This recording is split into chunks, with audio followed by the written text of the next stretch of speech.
मैं ये तो मान सकता हूं कि पंजाब में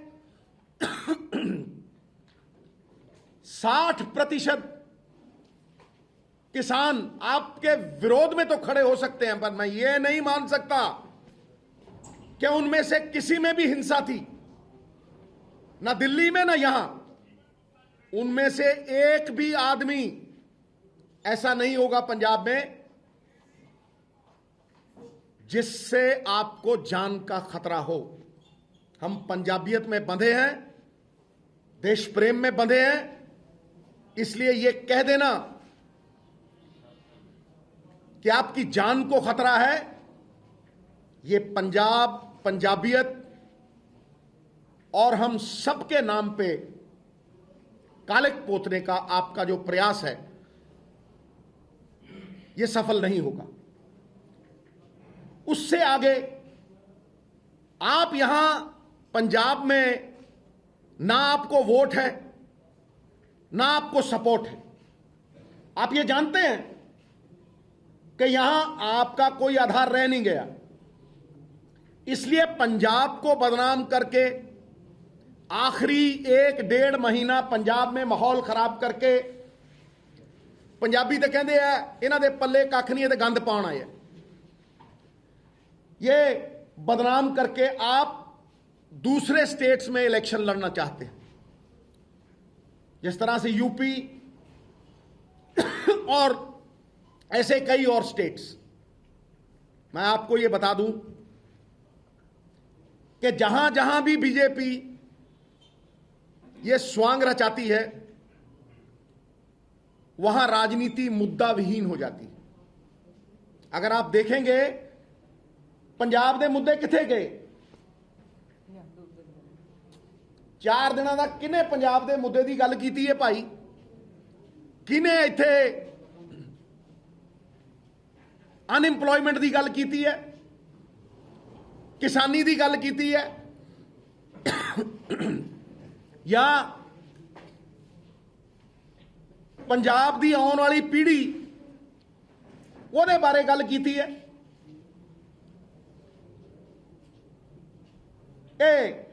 बस एक रट्टा जा ला के सिक्योरिटी का ते ओह जिहे तोते रखे हुए हैं 2-3। सब तो वड्डा तोता तो साडा former chief minister captain Amarinder Singh पिंजरे च बंद, खंभा नूं भी गुट्टी ला रखी है। उन्होंने थोड़ी जी चूरी पैंदी है दिल्लियों ऐ टन देने, वो कहता security security security security security security security security. यह जे कई तोते रख रखे। उन्होंने कदे पंजाब दे मुद्दों की गल की है, पंजाब दे मसले सुलझाने की गल की है? मैनू कोई जवाब दे दे इस गल का, कोई जवाब दे दे मैनू इस गल का कि भाई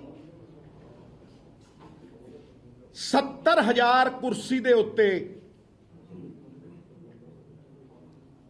500 बंदे बैठना एक की दर्शाता है?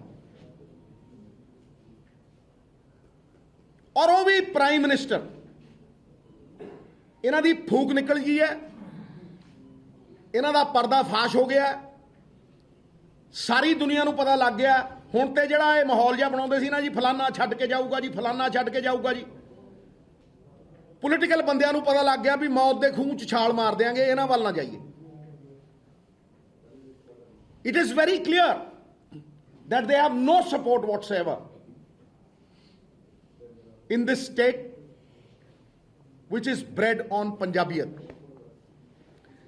मैं होर बहुत गल्लां करनियां ने, लेकिन उस तो पहला मैं अलका जी नाल तुसी अपनी गल रखो, मैं फिर होर गल्लां कर।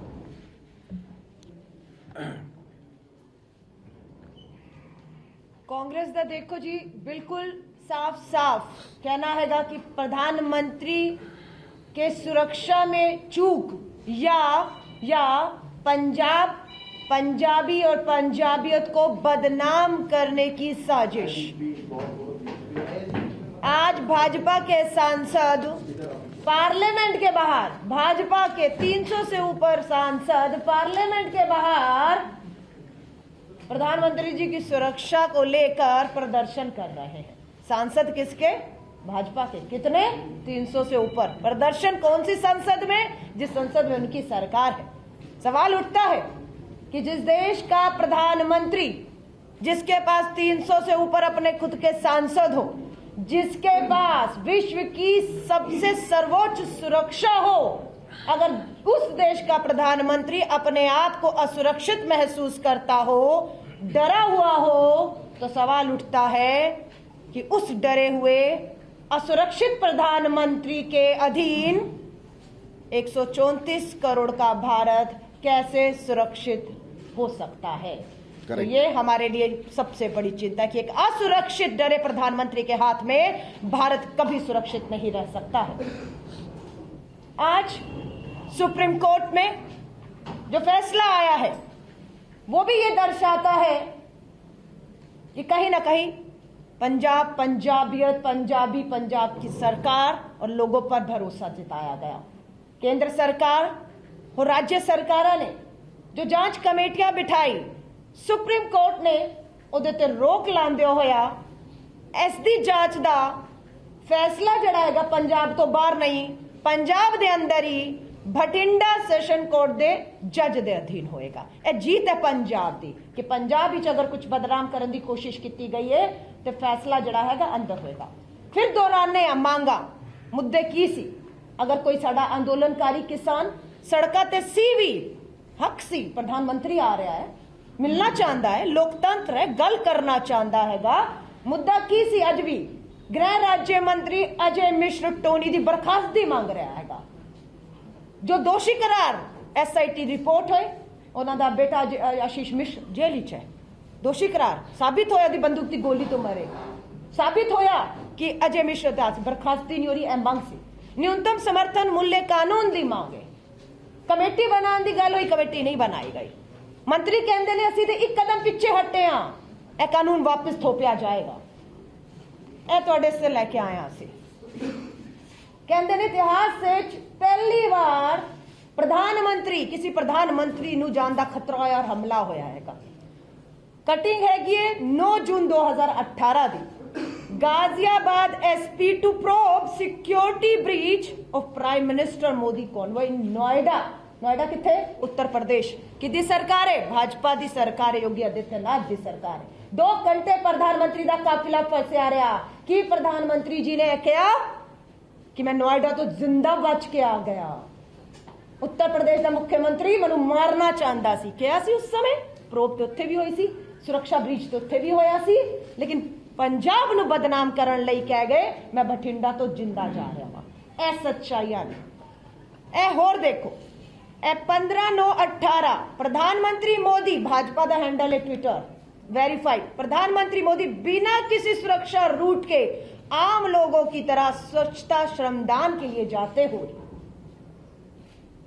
बिना किसी मतलब की अपनी मर्जी हो तो सब ठीक है, वरना को जी मैं जिंदा बच के आ गया वहां। इस तो पहले दिल्ली के रकाबगंज गुरुद्वारे विच सवेरे सवेरे मत्था टेकन गए, दिल्ली पुलिस नूं विश्वास विच नहीं लिता, खबर नहीं की। सच्चाई सब दे सामने, हकीकत है वे कि जिस रैली नूं एड्रेस करन उन्होंने जाना सी, कुर्सियां खाली सी, फ्लॉप शो सी। गल त्यार ऐदे तो ध्यान भटकाउण लई तुहानूं लगदा अगर इत्थे पहुंच जांदे ते खाली कुर्सियां नूं करदे ते मीडिया च की छविबंदी देश दे प्रधानमंत्री दी कि खाली कुर्सियां नूं संबोधित करके गए। बचना सी इत्थे पहुंचण लई, बच्चन वास्ते षड्यंत्र रचे गए, रचो षड्यंत्र पहले भी रचे, लेकिन पंजाब नूं बदनाम करन लई जिहड़ी कोशिश है कामयाब नहीं होण दांगे। ਇਹਨੂੰ ਤੁਸੀਂ ਪਕੜੋ ਜੀ, ਇਹ ਵੀ ਪਕੜ ਲਓ ਸਰਦਾਰ ਇਸ ਵਾਰ ਨਾ ਜੀ, ਇਹ ਸਰਦਾਰ ਮਨਮੋਹਨ ਸਿੰਘ ਜੀ ਹੈ ਸਾਡੇ ਪ੍ਰਧਾਨ ਮੰਤਰੀ ਜੀ ਦੀ ਗੱਲ ਦਾ ਜਵਾਬ ਦੇ ਰਹੇ ਆ। ਭਟਿੰਡਾ ਤੋਂ ਜਿੰਦਾ ਬਚ ਕੇ ਗਏ ਚੰਨੀ ਜੀ ਨੂੰ ਧੰਨਵਾਦ ਕਰ ਦੇਣਾ। ਇਹ ਸਾਡਾ ਉਹ ਕਿਸਾਨ ਹੈ ਜਿਹੜਾ ਉੱਤੇ ਹੈਗਾ, ਸ਼ਹੀਦ ਹੋ ਗਿਆ 700 ਦਿੱਲੀ ਦੀ ਦਹਿਲੀ ਜੀ। ਹੁਣ ਉਹ ਕਹਿ ਰਿਹਾ ਹੈ अपने PM को धन्यवाद कहना कि हम अपने घर तक जिंदा नहीं लौट पाए। 700 किसान, 700 किसान कह रहे हैं क्योंकि मोदी जी ਨੂੰ धन्यवाद ਲੈਣ ਦਾ ਬਹੁਤ ਸ਼ੌਕ ਹੈਗਾ। ਅਸੀਂ धन्यवाद मोदी जी ਅਸੀਂ ਤੇ ਜ਼ਿੰਦਾ ਕਰ ਨਹੀਂ ਲੋਟ ਪਾਏ। ਤੁਹਾਡੀ ਦਹਲੀਜ਼ ਤੇ ਸਾਨੂੰ ਕਿਲੇਬੰਦੀ ਕਰਕੇ ਰੋਕਿਆ ਰੱਖਿਆ। ਸ਼ਹੀਦ ਹੋ ਗਏ, ਹਿੰਸਾ ਨਹੀਂ ਕੀਤੀ। ਜਿਨ੍ਹਾਂ ਨੇ ਉੱਥੇ ਹਿੰਸਾ ਨਹੀਂ ਕੀਤੀ ਖੁਦ ਸ਼ਹੀਦ ਹੋ ਗਏ, ਉਹ ਇੱਥੇ ਕਿਸੇ ਦਾ ਕੀ ਬਾਲ ਬਾਕਾ ਕਰਨਗੇ। ਹਕੀਕਤ ਹੈ ਕਿ ਪ੍ਰਧਾਨ ਮੰਤਰੀ ਜੀ ਦੇ ਸ਼ੀਸ਼ਾ ਵੀ ਥੱਲੇ ਨਹੀਂ ਕੀਤਾ ਹੋਏਗਾ, ਪੰਜਾਬ ਦੀ ਹਵਾਵਾਂ ਦੇ ਚੋਖੇ ਵੀ ਉਹਨਾਂ ਨੂੰ ਛੂ ਨਹੀਂ ਪਾਏ। ਇੱਕ ਤੂਲ ਦਾ ਕਣ ਤੂਲ ਦਾ ਕਹਿੰਦੇ ਨਾ, ਇੱਕ ਛੋਟਾ ਜਿਹਾ ਕਣ ਵੀ ਉਹਨਾਂ ਦੀ ਅੱਖ 'ਚ ਨਹੀਂ ਪਿਆ ਹੋਏਗਾ, ਇੱਕ ਕੰਕੜ ਵੀ ਨਹੀਂ ਲੱਗਿਆ ਉਹਨਾਂ ਨੂੰ। ਔਰ ਪੂਰਾ ਪੰਜਾਬ ਨੂੰ ਬਦਨਾਮ ਕਰਕੇ ਸਿੱਧੂ ਜੀ ਨੇ ਸਹੀ ਕਿਹਾ, ਦੂਸਰੇ ਰਾਜਾਂ ਦੇ ਵਿੱਚ ਚੁਣਾਵੀ ਲਾਭ ਲਈ ਇਹ ਸਾਰੀ ਪੰਜਾਬ ਨੂੰ ਬਦਨਾਮ, ਕਿਉਂਕਿ ਇੱਥੇ ਬਦਨਾਮੀ ਕੀਤੀ ਕਿਉਂਕਿ ਅਸਤਿਤਵ ਪੰਜਾਬ ਵਿੱਚ ਭਾਜਪਾ ਆਪਣਾ ਪੂਰੀ ਤਰ੍ਹਾਂ ਖੋ ਚੁੱਕੀ ਹੈਗੀ। ਔਰ ਇਸ ਵਾਸਤੇ ਇਹ ਕੀਤਾ ਗਿਆ ਹੈਗਾ। ਸਾਨੂੰ ਖੁਸ਼ੀ ਹੈ ਸੁਪਰੀਮ ਕੋਰਟ ਦਾ ਜਿਹੜਾ ਫੈਸਲਾ ਹੋਇਆ ਉਹਦਾ ਸਵਾਗਤ ਕਰਨੇ ਆ। ਇਹ ਜਾਂਚ ਹੋਏਗੀ, ਦੁੱਧ ਦਾ ਦੁੱਧ ਪਾਣੀ ਦਾ ਪਾਣੀ ਹੋਏਗਾ। ਔਰ ਇਹ ਜਿਹੜਾ षड्यंत्र ਰਾਜਨੀਤਿਕ ਡਰਾਮੇਬਾਜ਼ੀ ਕੀਤੀ ਗਈ ਮੁੱਦੇ ਤੋਂ ਭਟਕਾਉਣ ਵਾਸਤੇ ਸਿੱਧੂ ਜੀ ਨੇ ਬਹੁਤ ਕੀਤਾ। ਪੰਜਾਬ ਦੇ ਮੁੱਦੇ ਬਹੁਤ ਵੱਡੇ ਵੱਡੇ ਮੁੱਦੇ ਜਿੱਥੇ ਚਰਚਾ ਚੱਲ ਰਹੀ ਸੀ, ਮੁੱਦਿਆਂ ਦੇ ਉੱਤੇ ਤੋਂ ਭਟਕਾ ਕੇ ਪੂਰੇ ਪੰਜਾਬ ਨੂੰ, ਪੂਰੇ ਦੇਸ਼ ਨੂੰ, ਰਾਸ਼ਟਰਪਤੀ ਭਵਨ ਤੋਂ ਲੈ ਕੇ ਸੁਪਰੀਮ ਕੋਰਟ ਤੋਂ ਲੈ ਕੇ ਪੂਰੀ ਸੰਸਦ ਨੂੰ ਲੈ ਕੇ ਜਿਹੜਾ ਹੈਗਾ ਅੱਜ ਉਹਨਾਂ ਨੇ ਕੇਂਦਰੀ ਲੈ ਕੇ ਆਪਣੇ ਆਪ ਨੂੰ ਲਿਆ।